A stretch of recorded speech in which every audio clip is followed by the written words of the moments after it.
Good morning, students. Welcome to our maths class with your Sheetal Miss.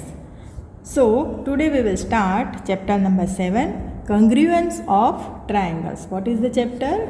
Congruence of Triangles. तो this is the last chapter for this semester. First semester exam में आपके 7 chapter आने वाले, तो ये ख़त्म करेंगे फिर आपकी एग्ज़ाम आएगी. तो let's start today chapter number 7, congruence of triangles. What is congruence बेटा? देखो आपको ऐसा लगेगा कि ये है क्या.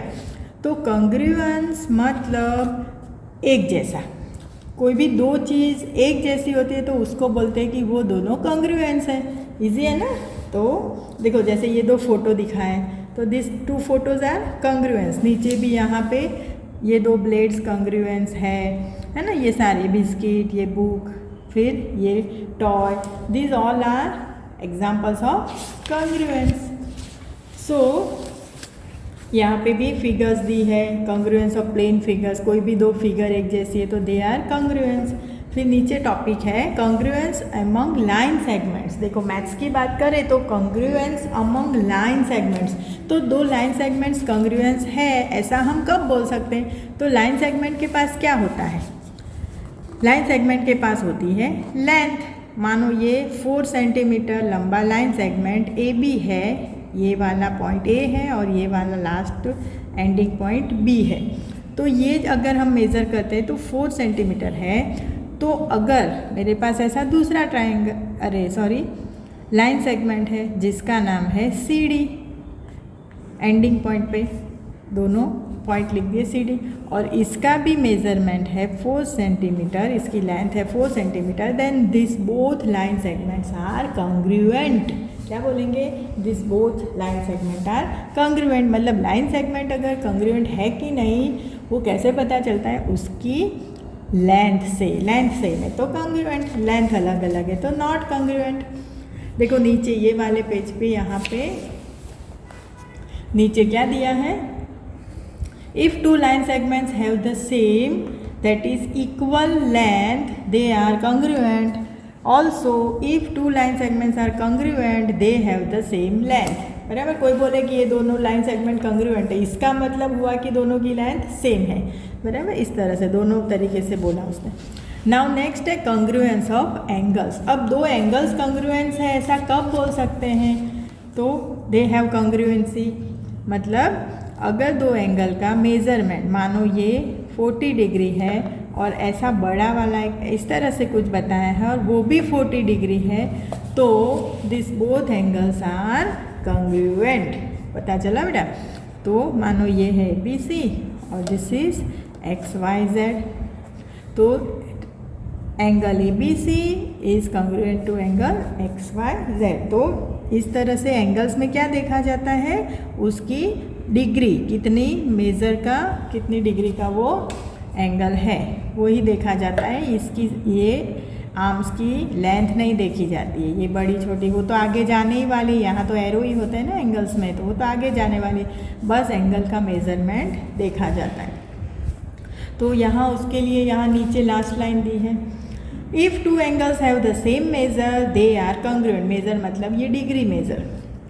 Also if 2 angles are congruent their measures are same. बराबर. तो लाइन सेगमेंट की तरह ये एंगल्स समझाया उसने. नाउ कॉन्ग्रुएंस ऑफ ट्रायंगल्स जो हमारे आज का चैप्टर है, कॉन्ग्रुएंस ऑफ ट्रायंगल्स. सो उसमें देखो मैं समझाऊँ. कॉन्ग्रुएंस ऑफ ट्रायंगल्स में करस्पॉन्डिंग साइड्स, करस्पॉन्डिंग एंगल्स होते हैं. तो उसके लिए उसने जैसे यहाँ पे 2 ट्रायंगल उसने दे दिए बुक में. तो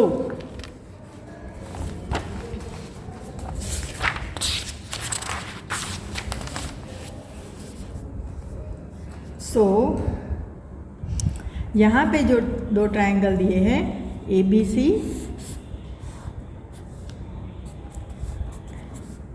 एंड ऐसे PQR.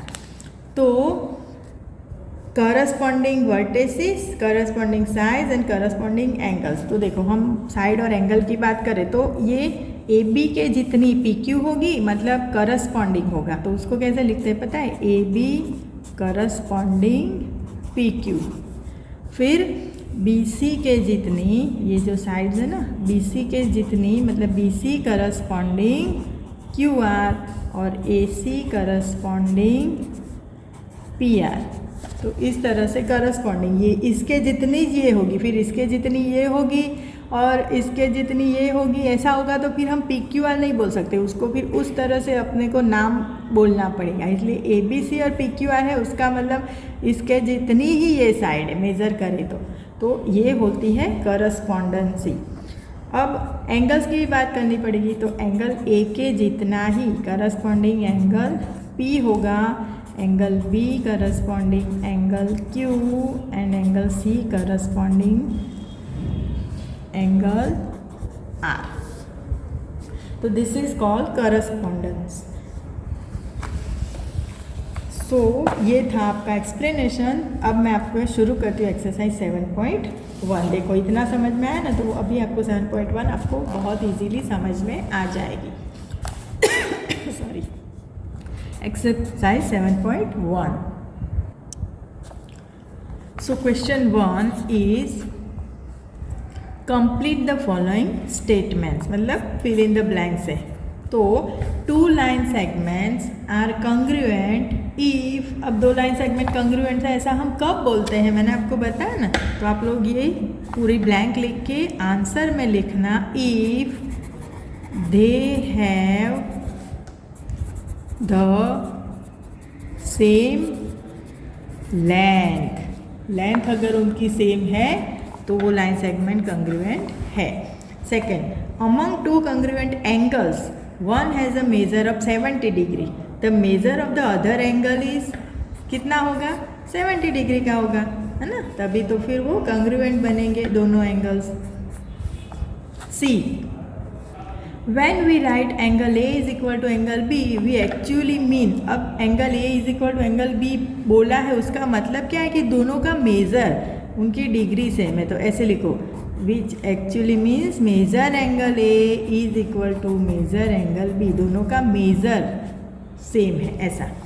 चलो ये हो गया question 1। Now question 2, give any 2 real life examples for congruent shapes. अब आप रियल लाइफ में कोई भी ऐसे 2 एग्जाम्पल देना, आप लिख सकते हो, आपके दोनों कान एक जैसे है ना, आपके 2 हैंड्स एक जैसे हैं, आपके 2 लेग्स एक जैसे हैं, बस तो ऐसे कोई भी 2 एग्जाम्पल आप लिख देना कि माई 2 हैंड्स, फिर दूसरा माई 2 लेग्स, फिर कोई लिख सकता है कि 2 पेजेस ऑफ बुक, उसकी साइज एक जैसी है ना, तो 2 पेजेस ऑफ बुक्स या नोटबुक्स। फिर आप फाइंड करना, तो आपको एक जैसी 2-2 चीज़ें मिल जाएगी, उसके नाम लिख देना। नाउ क्वेश्चन नंबर 3, 2 हो गया आपका homework. If triangle ABC congruent triangle FED, जो देखो ये जो सिंबल है ना ऐसा वाला, इसको बोलते हैं कंग्रुएंट। तो if triangle ABC congruent triangle FED under the correspondence ABC correspondence FED, write all the corresponding congruent part of the triangle. अब देखो इसने बता दिया है कि triangle ABC congruent to triangle FED, तो ये FED ABC और FED को इसी तरह से लिखना पड़ेगा, तो उसके करस्पॉन्डिंग पार्ट्स लिखना है। तो देखो हम इसी के ऊपर से करस्पॉन्डिंग पार्ट्स लिख सकते हैं। कैसे लिखोगे, तो यहाँ पे अब एंगल की बात करें तो एंगल A जो फर्स्ट वाला है तो वो करस्पॉन्डिंग होगा यहाँ कौन से एंगल से, फर्स्ट, यहाँ पे भी F से होगा। देखो इधर देख देख के हम लिख देते। फिर एंगल B करस्पॉन्डिंग एंगल यहाँ पे सेकंड वाला E, angle C corresponding angle D, और साइड्स भी मैं यहाँ लिख देती हूँ, साइड AB करस्पॉन्डिंग, अब ये AB यहाँ है तो यहाँ FE हो जाएगी ना, पहली वाले 2 लेटर पहले वाले लेंगे तो। फिर BC लेती हूँ तो यहाँ ED हो जाएगा दूसरे वाले सेकंड और थर्ड लेटर। E D. और क्या बचा, ए सी वाली साइड बचेगी। अगर रियल में ट्राइंगल ड्रॉ करोगे तो भी पता चलेगा और ऐसे भी पता चल जाएगा। तो A C corresponding F D. ठीक है, तो ये था आपका answer number 3। Now read question number 4। देखो, देख रहे हो ना। Now question number 4।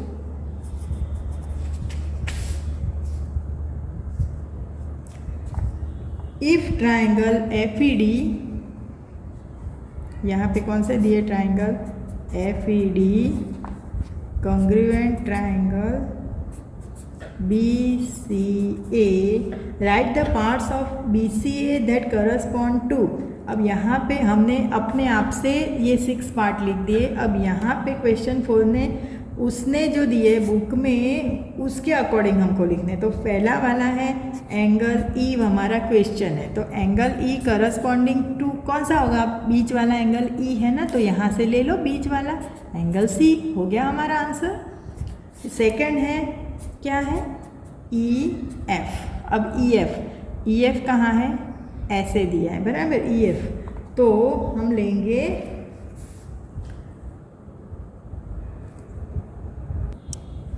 एक मिनट बेटा, ये एफ ई डी नहीं है, ये क्या है डी ई एफ है, सॉरी। हाँ, डी ई एफ, ये है डी ई एफ। ठीक है, ऊपर भी लिख देती हूँ डी ई एफ, ये कैंसिल कर दो। तो यहाँ तो एंगल ई तो बराबर था, बीच वाला एंगल सी बराबर, लेकिन अब ध्यान में रखना ई एफ दिया है। सेकंड क्वेश्चन क्या है ई एफ, तो यहाँ हो जाएगा सी ए बराबर। अब थर्ड वाला क्वेश्चन क्या है एंगल एफ। तो एंगल एफ करस्पॉन्डिंग टू, यहाँ एफ लास्ट में है ना, तो यहाँ पे एंगल ए। और फोर्थ है क्या है, टेक्स्ट बुक में देख रहे हो ना, आपको टेक्स्ट बुक में देखना है क्वेश्चन जो दिए ना टेक्स्ट बुक में, वो मैं बता रही हूँ, ये वाला, ये क्वेश्चन 4 वाले। तो साइड डी एफ हो जाएगी करस्पॉन्डिंग साइड बी ए, क्योंकि डी और एफ फर्स्ट और लास्ट, तो यहाँ बी और ए फर्स्ट और लास्ट। तो बस ये लेटर्स आपको यहाँ से देख देख के उसके करस्पॉन्डिंग के एंगल्स लिख लेने। ठीक है बेटा, बस इतना आप आज कर देना, अच्छे से समझ लेना। तो नेक्स्ट वीडियो में हम आगे का करेंगे। Okay, bye.